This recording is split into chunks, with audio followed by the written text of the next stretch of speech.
Praggnanandhaa and Anish Giri, and deservedly so. Yes. Praggnanandhaa, with his victory over Ding, did leapfrog over Indian legend, Indian former world champion Vishy Anand, but the margin is very small, actually, and it's by 0.3 of a rating. So Praggnanandhaa, with a draw, with a win, is looking to extend that lead. And there we have an opening move from Praggnanandhaa, opening up with a D pawn. And, well, look at that. So does Anish Giri. He, being Praggnanandhaa, took a page out of Wesley So's book, starting immediately taking the glasses, folding them, and putting them to the side. So I've seen Wesley do that time and time again. Praggnanandhaa saying, I don't need to see with those. My two eyes are enough for me. Yeah, I always wear my glasses because otherwise I'd be a huge blur in front of me. But we do have, wow, Knight C3 on the second move. It's a shame that Danya isn't here because he just did a course on this Jabawa London, which we may see after Bishop coming out to F4. Yeah, I'm curious. Bishop F4, maybe he's going to trick Anish. Because if you play C6, which maybe Anish is thinking about having a Slav, then E4 takes it into the realms of a Caro-Kann. And we were talking about Anish playing these Title Tuesdays and going for his Title Tuesday repertoire. Look at Praggnanandhaa going to his bag of tricks. This is something you see quite commonly at even the highest levels in blitz chess, but not so often in classical chess. So Anish Giri, we see him on camera. It looks like the moves are coming in slightly before the camera feed, but now you see Anish respond with Knight F6, and Bishop F4 will be Prag's move once he writes down, and there you see it on camera. Yeah, and it was a Jabawa London, and wow, it's a very popular, very trendy opening.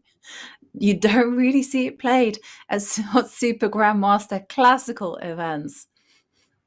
And I wonder how Anish is going to react.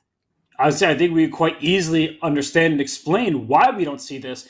You usually want to fight for the center. So a pawn on c4, it's a pawn and a knight looking at the d5 square. Here, black's center is completely protected thanks to the pawn on d5, the knight, the queen, all defended. So it's not going to be vulnerable. So, Ivanka, these sort of offbeat lines, Jabawa London, not striking center with your pawns, do you like them yourself, or have you always been skeptical?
that until after move 40, when you have more than 50 minutes to ponder. And there we do see a result between Praggnanandhaa and Anish Giri. It was a knight and pawn ending, and it did finish in a draw.